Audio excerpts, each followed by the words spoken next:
is Annlin Chao. I'm the animation director of Humanities Matter. So in this animation, we want to ask a question. What are humanities? What makes us human? So in animation, the protagonist enters a world that is unpredicted. And she actually, in the beginning, she doesn't look like a human being at all. She looks like a robot without any emotion, expressions, this sort of thing. But then she gradually grows time by time through the journey, and then finally she becomes more human after she has experienced all the different aspects of humanities. So she actually experienced the emotion of curiosity, the laugh of joy, and the tear of sorrow. It's a challenge to have the character combine with the sets that are all made in the 3D world. But we keep a very stylish hand-drawing style, and the character is frame by frame by our animators. So people, when they see it, they say a world of fantasy, but it's actually a world of human beings. That's our world. It is absolutely amazing to working with HERA, to talk to so many experts in the field and to get to know their projects, what they're researching and what's the concept. And then visualizing into animation, it's just a fantastic journey. My name is Joanna Safar. I'm a professor of archaeology at the University of Southampton in England. And I'm also the Humanities in the European Research Area, or HERA, Knowledge Exchange and Impact Fellow. And my role as the HERA Fellow is to draw together the intellectual endeavour that sits behind the HERA programme to think about ways that the humanities can benefit society, both cultural, social and economic benefits, but also to advocate for the humanities. So to get us to think about why humanities are important and what they can contribute to society. Animations are great because they don't rest upon language. You can understand the story by watching it. And this is perfect for a European organisation when you're dealing with many different languages and cultures. So watching a story through animation is a way of conveying the importance of the humanities, and that's what we tried to do in this film. And my project, Creativity and Craft Production in Middle and Late Bronze Age Europe, or SIMBA for short. So the birds that you see in the film are actually Bronze Age birds. They're birds from Central Europe, in particular Hungary. And what we can see in these birds is a really interesting articulation of Bronze Age creativity. My name's Tony Whyton, and I'm a professor of jazz studies at Birmingham City University. Back in 2010, I was a project leader for a project called Rhythm Changes, which looked at jazz cultures and sort of European identities. And more recently, I've been working for HERA as a Knowledge Exchange and Impact Fellow. And the project focused on jazz. It sort of used jazz as a lens, as a way of examining issues about, linked to cultural identity and transnational working, and so in a sense it was kind of historically informed. It looked at the way in which jazz had developed over time, and we worked in partnership with a lot of festivals and promoters to link to audiences, engage with audiences, and explore what jazz means to people in different contexts today. So it was a mixture of the historical development of jazz in different European settings, but also to look at what it means to people in their everyday life. Yeah, there's an improvisatory nature to the animation where the character adapts to change and grows alongside her cultural experiences. I like the way the animation sort of makes these connections between people and cultural forms. So, you have music, poetry, art, dance, the sort of essential parts of human existence. So they provide us with a kind of joy and help us to sort of deal with the complexities of life. So my name is Mari Hvattum. I'm an architectural historian, and I work at the Oslo School of Architecture and Design, teaching mainly modern architectural histories. Very beginning, when the character is sort of starting to entering into a human world, and of course architecture is a vital part of what it means to be human. We build, and so I was very pleased that the character could enter into a sort of historical mythical, imagined setting.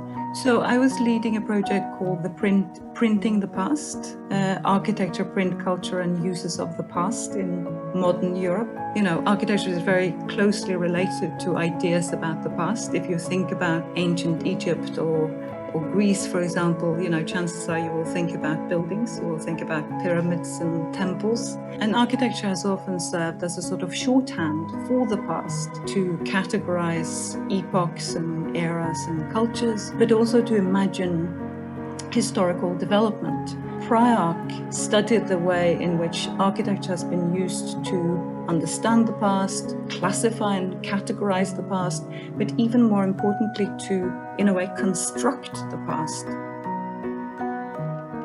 I'm Joseph Clarke and I'm a historian of modern Europe and I work in Trinity College, Dublin. I specialise on French history in the 18th and 19th centuries.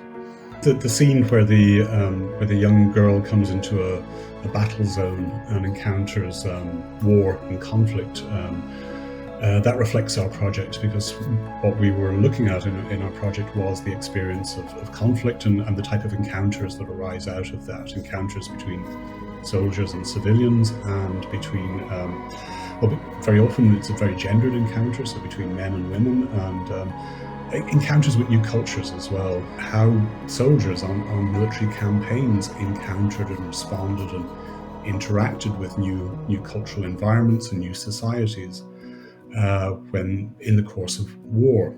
For example, some of the soldiers were drawing little illustrations of the buildings and the people and the animals and scenery they encountered, and a century later those soldiers are taking photographs of the same type of things, the things that strike them as exotic or very, very exciting. So, and they were bringing these photographs and these drawings back home, and this was providing people with an experience of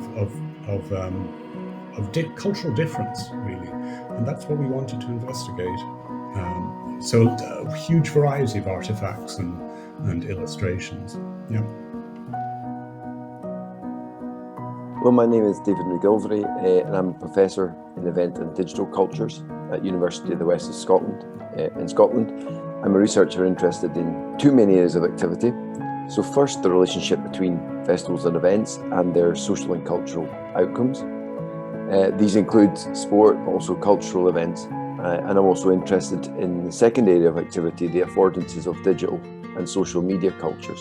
And as part of our FestPlace project, we're looking to explore three main questions. And these are: what different types of festive public spaces exist across Europe? And what lessons can we learn about inclusivity from these models? We're also interested in how do festivals and events affect how we use outdoor and, to an extent, indoor public spaces, and how people interact within them. And finally, we're also interested in what are the enduring effects on inclusivity of festivals and events staged in public spaces. So that provides us a slightly longer term trajectory. And we're interested in both different types of public space, so primarily parks, streetscapes, squares, and also different types and genres of festivals and events themselves. So these may be sporting, cultural, large, small, singular genres, forms, and multi-arts forms, for example. Events that are ticketed and commercial, events that are also free and civic. My name is Daniel Carey. I am director of the Moore Institute at the National University of Ireland, Galway. The Moore Institute is dedicated to research in the humanities and social studies. So we work very much in an interdisciplinary framework. Yeah, there's a part of the animation that obviously engages with the COVID-19 moment, and that is this huge cataclysm which has taken in all of humanity at a moment in time. And we've run, for example, a session on philosophy and the pandemic. So what can we learn from philosophy? Well, I think one of the things that the crisis has taught us is that this is really a crisis about the order of values, as I would put it. For example, if we look around, there's all the discussion about essential and non-essential workers. There's always these different trade-offs between the young and the old, for example, between the economy and public health. But there are lots of other areas that we're trying to think about. We're interested in the data science side of it. What are the ethics of data gathering that have become so significant? If you think about the different apps, the contact tracing apps that have been developed, they have their own technical problems, but there are also social questions about how people manage their information and what information they give to the state. The humanities are the great invention, almost, of Europe. That's what Europe has contributed to the world, which is distinctive to Europe. So it's a part of our tradition. The humanities as the space that gives meaning to human life. I think we are in the meaning creation business, and we're in the business of interpreting meaning. I'm a professor of social and cultural history at the University of Sheffield in the UK, and I work on what's called the early modern period mainly, which is between the 16th and the 18th centuries, when the character is walking through the tunnel, people doing different things in their kind of social groups, and there's some cakes involved with which were made with sugar, I assume. People consuming that was the part of the animation where we figured. The project basically investigates the impact of what we call new intoxicants on European urban space between the 16th and the 19th centuries. And it also considers the role of space, the spatial aspects of the process by which these intoxicants enter the diets of Europeans. So it's those kinds of substances that we're interested in, and the impact they have on spaces within Europe, but also spaces connected to Europe. So it's also about the development of slavery plantations and about colonial expropriation of land.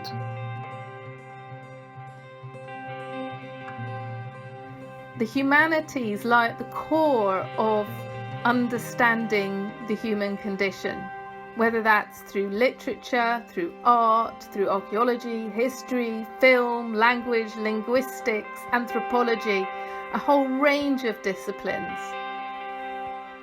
I think more generally, the humanities are key to understanding who we are. We need them to develop sort of fully rounded concepts of identity, where we come from, what life means to us. And that was really apparent in the project when we were looking at what music means to people.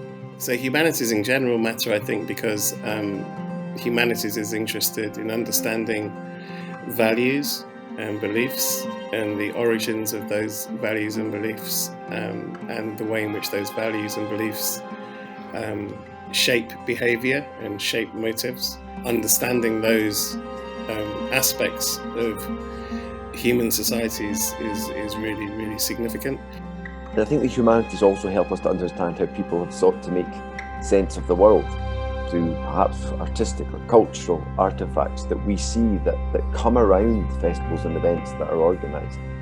The ways that people have inhabited streetscapes, squares, our urban parks, and seen them as places of celebration, of conviviality, but also as places of protest or demonstration against injustices.